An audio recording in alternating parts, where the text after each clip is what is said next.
नमस्कार मित्रांनो, मी प्राध्यापक जयंत वासने आणि आपण मागील बऱ्याच लेक्चरपासून BA सेकंड इयर या वर्गाकरता भूगोल विषयामध्ये विद्यापीठाने दिलेला जो पेपर आहे भौगोलिक माहिती प्रणाली, ज्याला आपण जिओग्राफिकल इन्फॉर्मेशन सिस्टीम GIS या नावाने ओळखतो।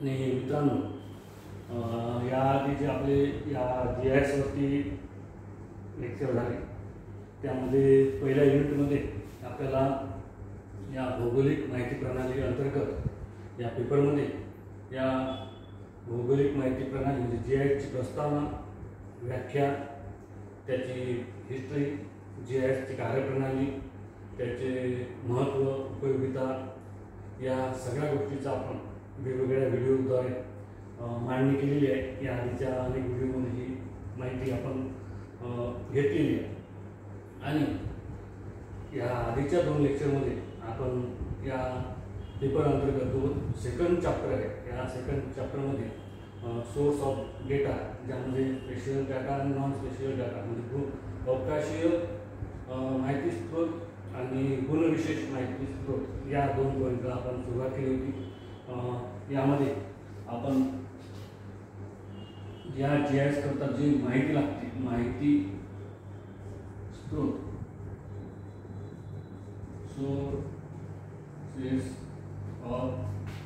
सोर्सेस ऑफ डेटा, या GIS साठी जी काही माहिती लागते या माहितीसाठी आपण सोर्सेस जे आहे माहितीचे ते आपण बघत होतो। यामध्ये पहिला जो सोर्स आहे ज्याला आपण त्या सोर्सच्या आधारावरती त्याला आपण 2 भागांमध्ये विभाजित केलं होतं। पहिलं एक अवकाशीय माहिती आणि दुसरं गुण विशेष।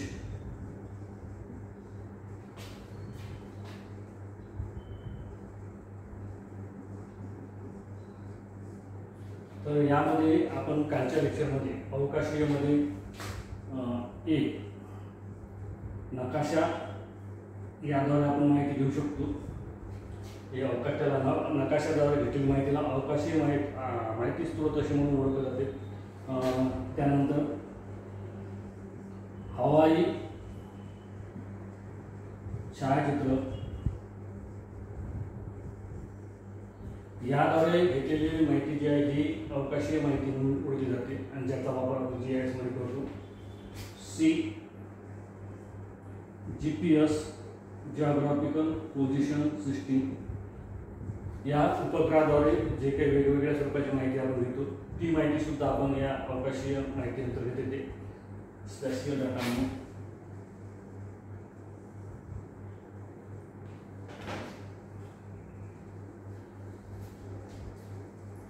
या अंतर्गत आपण बघतो की गुणविशेष आणि अवकाशीय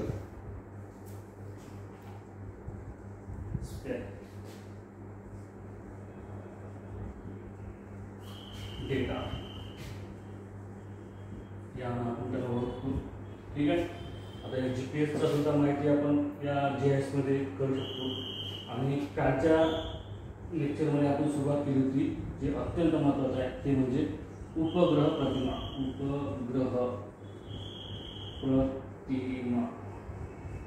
सॅटेलाइट इमेजेस या पॉइंटला आपण मागच्या लेक्चरला सुरुवात केली होती आणि यामध्ये आपण बघितलं होतं की आज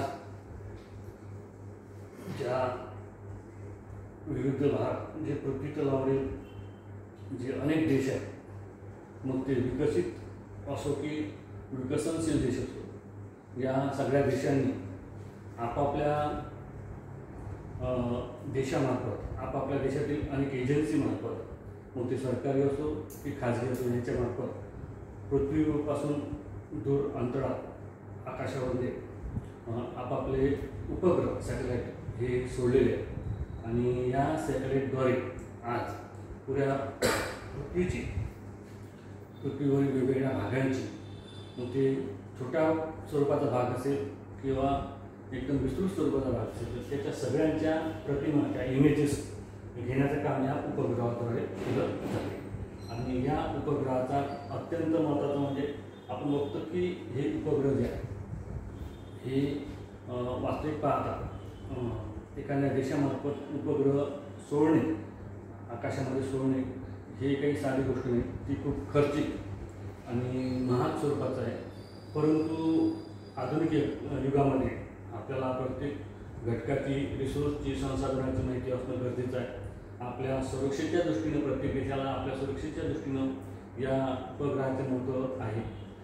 अनेक नवीन नवीन शोध संशोधन करण्यासाठी इंटरनेट सेवापासून सगळ्या गोष्टी पुरवण्यासाठी त्या विविध स्वरूपाच्या वेगवेगळ्या स्वरूपाच्या माहिती पुरवण्यासाठी हे सॅटेलाईट किंवा उपग्रह हे आपण आज वापरतो.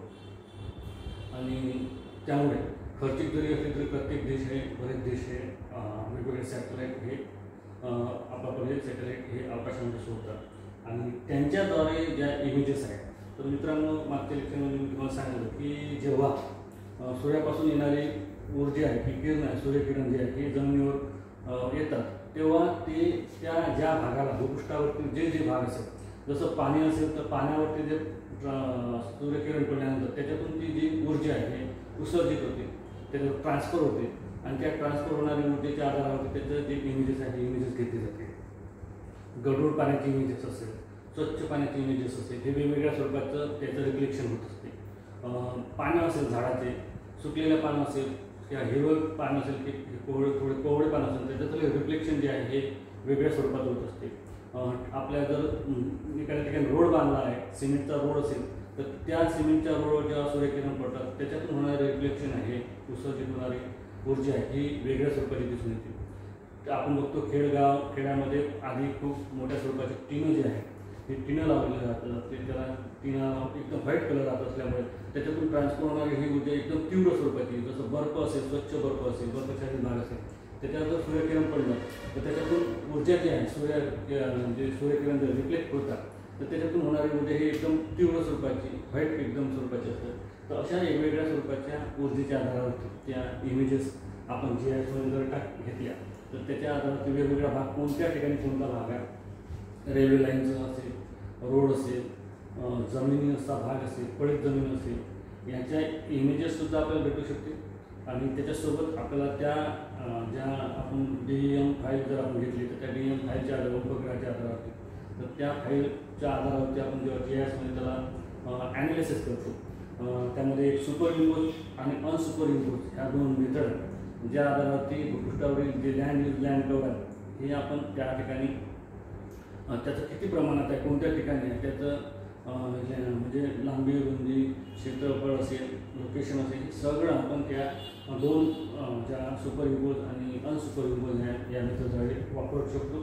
आणि बऱ्याच ज्या एजन्सी आहेत त्या वेबसाईट आहेत या वेबसाईटने स्वतःचं लँड कव्हरचं संबंधित डेटा त्या इमेजेस ह्या आपल्याला प्रोव्हाइड करत असतात. त्याच्या संबंधित आपल्याला माहिती असणं गरजेचं आहे. आपल्या भारताच्या जे लँड कव्हर आहे तर या संबंधित आपण www.bhuvan या ठिकाणी जर आपण गेलो आणि त्या ठिकाणी आपण वेगवेगळ्या स्वरूपाच्या त्या ठिकाणी टूल्स दिले आहेत त्या टूल्सवर आपण जर क्लिक केलं तर त्याच्यामध्ये 2005 पासून 2005 ते 2006 या कालावधीची लँड कव्हरची माहिती आपल्याला इमेजेस भेटते.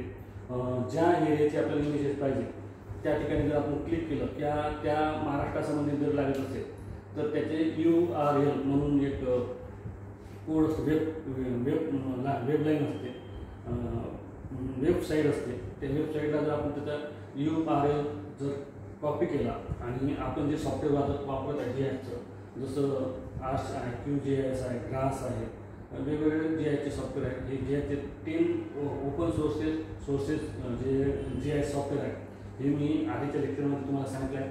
त्यापैकी कोणते जर सॉफ्टवेअर आपण डाउनलोड केलं तर ते ओपन सोर्सेस म्हणजे त्याच्यासाठी आपल्याला कोणतेही पैसे मोजावे लागत नाही. तर हे ओपन सोर्सचे डाटा आपण सॉफ्टवेअरचं घेतला आणि त्याच्यामध्ये हे URL फक्त QGIS आणि आज या दोनसाठी ते खूप उपयुक्त आहे. या सॉफ्टवेअरमध्ये ते URL आपण वापरू शकतो. त्याची जी वेब साईट आहे ती, तर ती जर वापरली तर आपलं पूर्ण लँड कव्हर 2005-06 या दरम्यानचं भेटते. त्यानंतर 2015-16चं भेटते आणि लेटेस्टसुद्धा धोरणे या वेबसाईटवरती म्हणजे 2005च्या पासून तर दर वर्षाचे लँड कव्हर कशा प्रकारे बदल झालेला आहे. तर या महाराष्ट्रात असं म्हणजे भारतातील लँड कव्हरची माहिती आपल्याला भेटू शकते. तर ती कशामुळे, तर हे सगळं उपग्रहाच्या माहितीच्या आधारावर होते. तर मित्रांनो, हे उपग्रहाची माहिती कशी काय महत्त्वाची आहे याची सुद्धा आपण या ठिकाणी आज अभ्यास करणार आहोत. तर आपल्याला दिसून येते की यामध्ये जे उपग्रह आहे हे संपूर्ण पृथ्वीची माहिती होते. याचं जे महत्त्वाचं उपयोगिता जे आहे, एक संपूर्ण पृथ्वीची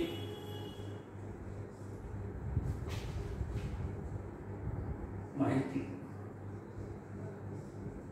या उपग्रहाच्याद्वारे घेता येते. म्हणजे आपण जे उपग्रह आपण सोडलेले आहे, नासा असो, जपान असो, रशिया असो, भारत असो, चीन असो, हे जे विकसित देश आणि विकसनशील देश आहेत यांच्यामार्फत प्रत्येक वर्षी काही काही उपग्रहासंबंधित माहिती ही आपण आकाशावर सोडतो. तर यांच्या उपग्रहाद्वारे जे काही उपग्रह असेल, आपल्याला असं नाही की आपल्या भारतासंबंधी जर माहिती पाहिजे असेल तर आपण फक्त गुगल वेबसाईटवर जाऊ शकतो. तर आपण नासा किंवा USGS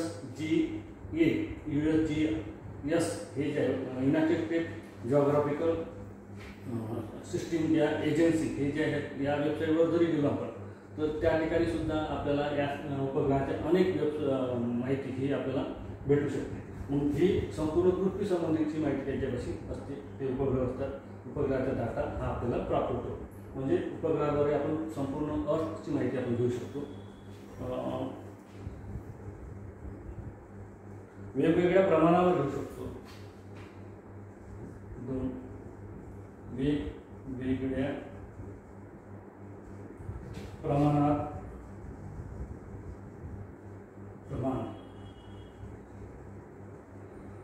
वेगवेगळ्या प्रमाण जे असते त्या प्रमाणावरती एकाच 50,000, एकाच 1,00,000, एकाच छोट्या पाहिजे असेल, मोठ्या स्वरूपाची पाहिजे, विस्तृत स्वरूपाची पाहिजे असेल, तर या सगळ्या स्वरूपाची माहिती आपण या ठिकाणी घेऊ शकतो. या जी काही वेबसाईट 3-4 सांगतात, या वेबसाईटमध्ये ज्या प्रमाणात आपल्याला माहिती पाहिजे त्या प्रमाणामध्ये सुद्धा या उपग्रहाची माहिती आपल्याला उपलब्ध होते. आपण ती माहिती बघू शकता. किती आपल्याला छोट्या स्वरूपाच्या काम, एखाद्या सोमठाणा डॅम संबंधित काम करत असेल तर त्याच्या संबंधीची आपण माहिती भेटू शकतो. पूर्ण महाराष्ट्राची माहिती असेल, पुऱ्या महाराष्ट्राची, पुऱ्या इंडियाची माहिती पाहिजे असेल, आशिया खंडाची पाहिजे असेल, तर हे सगळे जे प्रमाण आहे या प्रमाणाच्या आधारावरती आपलं वेगवेगळ्या प्रमाणावरती सुद्धा ही माहिती, उपग्रहाची माहिती आपल्याला प्राप्त होते.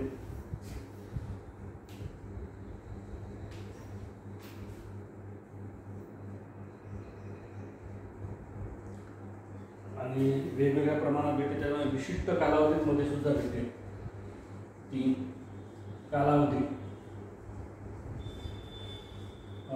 आपण जर विशिष्ट कालावधीमध्ये जर गेलो तर आपण या ठिकाणी आपल्याला जे वेगवेगळ्या स्वरूपाचे कालावधी, म्हणजे आपल्याला जर 1901चा हे उपग्रहाचे इमेजेस लागत असेल तर ती पण भेटते.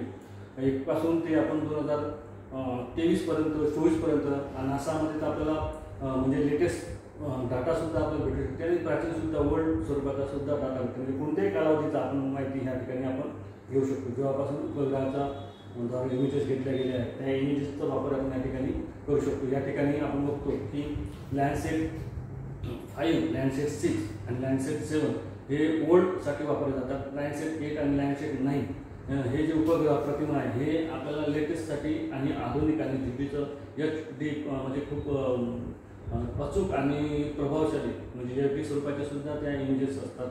म्हणजे बारीक घटकाचा सुद्धा त्या ठिकाणी आपण अभ्यास करू शकतो.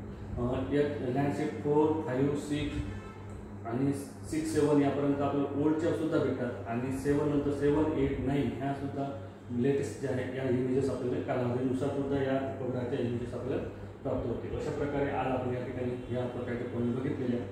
या उपग्रहासंबंधीचे बाकीचे जे पॉईंट्स आहेत हे पुढच्या लेक्चरमध्ये आपण बघूया. तोपर्यंत धन्यवाद. मला अपेक्षित आहे की हे पॉईंट आपल्याला समजले असेल.